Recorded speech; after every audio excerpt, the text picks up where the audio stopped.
या कुक्षि विवरे कृत्वा स्वयं रक्षति सर्वतः नमामि जननीं देवीं परां प्रकृतिरूपिणीं कृच्छेण महता देव्या धारितोऽहं यदोदरे तत्प्रसादात् जगद्दृष्टं मातुर्नित्यं नमोऽस्तु ते। पृथिव्या यानि तीर्थानि सागरादीनि सर्वतः वसन्ति यत्र తానౌమి మాతరం భూతి హేతవే। మాతృదేవో భవ, పితృదేవో భవ. ఇప్పుడు మనము నవంబర్ నెల 2025 సంవత్సరం గోచార ఫలితాలు ద్వాదశ రాశుల వారికి ఎలా ఉన్నాయో తెలుసుకునే ప్రయత్నం చేద్దాము. అందులో ప్రథమంగా మేషరాశి వారికి ఏ విధంగా జరగబోతుంది ఈ నెలంతా, గోచార ఫలితాలు ఏ విధమైన ఫలితాలు ఇస్తాయి అనేటటువంటి తెలుసుకునే ప్రయత్నం చేద్దాము. ఇది కేవలము గోచార ఫలితాలే. దీనిలో ఎక్కువ గ్రహాలు అనుకూలంగా ఉన్నాయని మీరు సంబరపడవలసిన పని లేదు. అలాగే తక్కువ గ్రహాలు అనుకూలంగా ఉన్నాయని మీరు కంగారు పడక్కర్లేదు. ఇది కేవలము నెల ఫలితాలు మాత్రమే. ఇది ఎంత చేసినా దీని ప్రభావం 10% మాత్రమే. వ్యక్తిగత జాతకం అనేటటువంటిది 100కి 80% నిష్ణాతులైన వాళ్ళు చెబితే, అంతేగాని ఇందులో ఇప్పుడు మనం చెప్పుకునేది కూడా సశాస్త్రీయంగా చెప్పుకుంటున్నాము. దీనిలో నా కల్పనలు కానీ అభూత కల్పనలు కానీ మీరు కోటీశ్వరులు అయిపోతారని కానీ లేకపోతే బికారాళ్ళు అయిపోతారని కానీ చెప్పడం ఏమీ జరగదు. శాస్త్రం ఎంతవరకు చెబుతున్నదో అంతవరకు మాత్రమే మనం చెప్పడం జరుగుతుంది. ఇది గమనించుకోండి. వృషభ రాశి వారికి నవంబర్ నెల 2025 సంవత్సరం గోచార ఫలితాలు ఏ విధంగా ఉన్నాయో సశాస్త్రీయమైన పద్ధతిలో తెలుసుకునేటువంటి ప్రయత్నం చేద్దాము. ఈ వృషభ రాశి వారికి తృతీయ స్థానంలో గురువు అతిచారం వలన తృతీయ స్థానమైనటువంటి కర్కాటకలో సంచారం చేస్తున్నారు. గురువు తృతీయ స్థానంలో శుభ ఫలితములను ఇవ్వజాలరు. అయితే ఏ విధమైన ఫలితాలు ఇస్తాడు?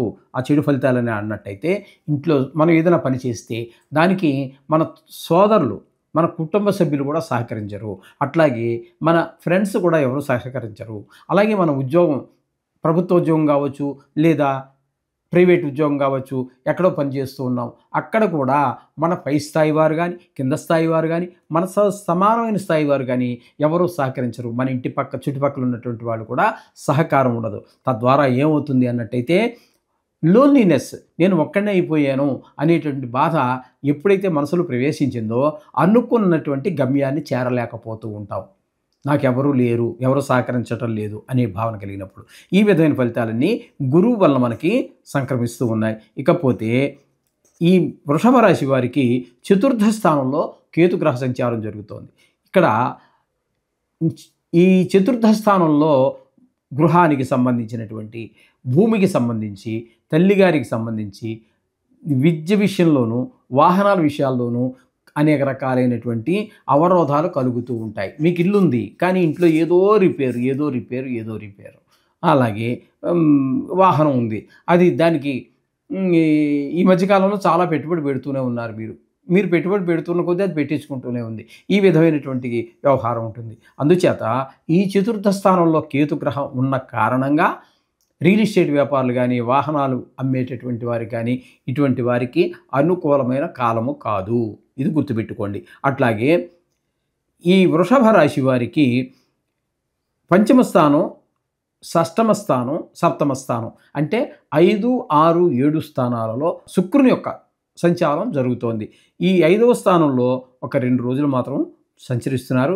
ఆ 2 రోజులు కాస్త ఆనందంగా ఉన్నప్పటికీ 6వ స్థానంలోనూ 7వ స్థానంలోనూ సంచరించేటటువంటి మిగతా నెల రోజులు కూడా మీకు శుభ ఫలితములు ఇవ్వదు. 6వ స్థానంలో ఉన్నప్పుడు మనకు వచ్చేటటువంటిది ఆరోగ్యం చిన్నపాటి ఇబ్బంది కలిగించేటువంటి అవకాశం ఉంటుంది. అలాగే అప్పు కావాలన్న పుట్టదు. మీరు ఎవరికైనా అప్పు ఇవ్వాల్సి ఉంటే కూడా ఇవ్వలేకపోతుంటారు. తద్వారా కాస్త వారు ఇబ్బంది పడడం, మిమ్మల్ని ఇబ్బంది పెట్టడం జరుగుతూ ఉంటుంది. ఇక ఇదే శుక్రుడు 7వ స్థానంలో కూడా సంచరణ చేస్తున్నారు. అంటే వృశ్చికంలో ఇక్కడ 4 రోజులే. ఆ 4 రోజులు భార్యాభర్తల మధ్యన ఒక అన్యోన్యత లేకపోవటం లాంటివన్నీ మనకి స్పష్టంగా గోచరిస్తూ ఉంటాయి.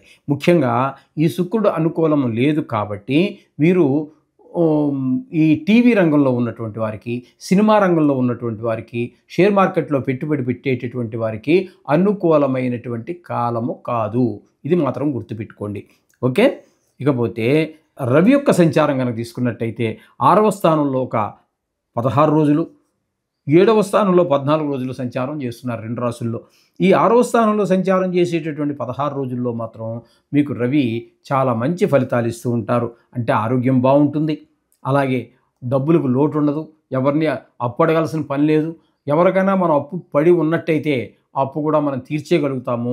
అలాగే మనం మనకి మనమే అప్పు కోసం ప్రయత్నం చేస్తున్నాం. ఏదో ఇల్లు కొనుక్కోవటానికో, ఉన్నత విద్య కోసమో, వాహనం కోసమో ఏదో ఒక ఎసెట్, ఒక ప్రాపర్టీ కొనుక్కోవడానికి ప్రయత్నం చేస్తున్నాం. ఖచ్చితంగా మీకు అప్పు దొరికి తీరుతుంది. ఈ రవి యొక్క అనుగ్రహం వలన 6వ స్థాన సంచారం వల్ల. 7వ స్థానంలో మళ్ళీ 14 రోజులు సంచారం చేస్తున్నారు. ఇక్కడ భాగస్వామ్యంలో వ్యాపారం చేసేవారి మధ్యన, కుటుంబంలో భార్యాభర్తల మధ్యన అన్యోన్యత లేకపోవటం, ఇట్లాంటి ఇబ్బందులన్నీ కూడా మీతో ఏర్పడేటువంటి అవకాశం ఉంటుంది ఆవిడకి మీకు. ఈ విధమైన ఫలితాలన్నీ కూడా రవి భగవానుడు ఇస్తూ ఉన్నారు. దుష్ఫలితాలు అంటే ఈ నెల రోజుల్లో 15 రోజులు ఫస్ట్ ఫోర్ట్ నైట్ అంటే మొదటి భాగం అంతా కూడా మీకు 6వ స్థానంలో మంచి ఫలితాలు ఇస్తే, రెండవ స్థానంలో పక్షమైనటువంటి అక్కడ అంటే వృశ్చికంలో సంచరించే 14 రోజులు కూడా మీకు దుష్ప్రభావాన్ని చూపిస్తూ ఉన్నారు. ఇక అట్లాగే 7వ స్థానమైనటువంటి వృశ్చికంలో మీకు కుజుడు కూడా నెల రోజులు సంచారం చేస్తూ ఉన్నారు. ఈ నెల రోజుల సంచారం మీకు 7వ స్థానంలో ఉండడం కారణంగా మీకు అనుకూలమైన ఫలితాలు ఇవ్వడం. ఇక్కడ భాగస్వామ్యంలో వ్యాపారం చేసుకునే వారి మధ్యన కావచ్చు, లేదా భార్యాభర్తల మధ్యన కావచ్చు, ఇక్కడంతా కూడా ఒకరికి పైకి బాగా సంస్కారం అడ్డొచ్చి బయటికి తేలకపోయినప్పటికీ అంతర్మదనంగా వాళ్ళందరూ లోపల మదన పడుతూనే ఉంటారు. ఒకళ్ళతో ఒకళ్ళు ఇబ్బంది పడుతూ ఉంటారు. ఈ విధమైన పరిస్థితులన్నీ కుజుడి వల్ల కలుగుతూ ఉంటాయి.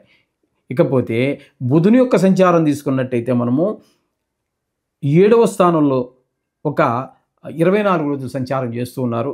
తదుపరి 6 రోజులు వక్రగతి కారణంగా 6వ స్థాన ఫలితాన్ని ఇస్తున్నారు. ఏదేమైనప్పటికీ కూడా ఈ నెల రోజులు మొత్తం మీద బుధుడు 6వ స్థానంలో ఉన్నటువంటి 6 రోజులు, 7వ స్థానంలో ఉంటే 24 రోజులు కూడా అనుకూలమైన ఫలితాలే ఇస్తూ ఉన్నారు.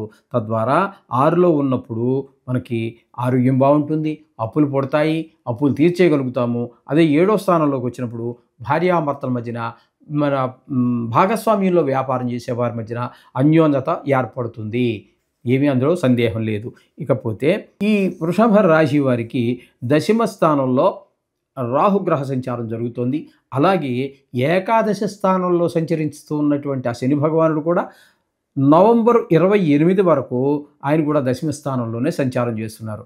రెండు తీవ్రమైనటువంటి గ్రహాలు 10వ స్థానంలో ఉన్న కారణంగా వృత్తిలో ప్రతి వారు ఏదో వృత్తి చేస్తారు. ఒకరు గవర్నమెంట్ ఉద్యోగం కావచ్చు, వాళ్ళు ప్రైవేట్ ఉద్యోగం కావచ్చు, లేకపోతే వ్యాపారం, ఏదో అనేక రకాలైనటువంటి వృత్తులు భూమి మీద ఉన్నాయి. వాటిలో ఏ వృత్తి చేసినా వృత్తిపరమైనటువంటి ఇబ్బందులు ఉంటాయి.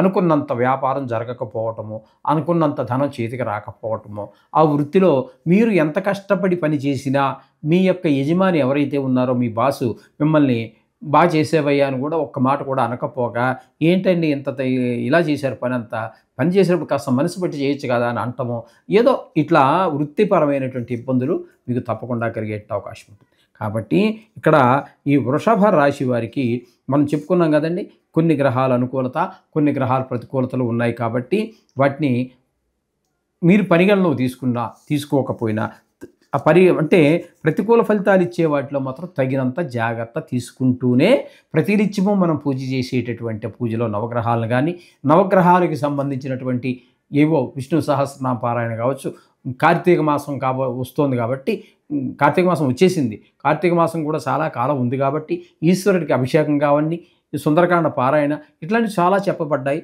వాటిలో ఏ ఒక్కటి చేసినా కూడా ఈ యొక్క చిన్నపాటి అవరోధాన్ని కేవలం గోచార ఫలితమే, మీ జాతకం కాదు. జాతకంలో ఒక్కొక్క గ్రహము ఒక్కొక్క మహాదశ తీసుకుంటే చాలా చాలా చాలా కాలం ఉంటుంది. 6 సంవత్సరాలు మొదలుకొని 20 సంవత్సరాల వరకు ఉంటుంది. కాబట్టి మీరు ఈ ఇంటి దగ్గర ఈ మాత్రం పరిహారాలు చేసుకుంటే సునాయాసంగా మీరు బయటపడగలుగుతారు. శుభం భూయాత్.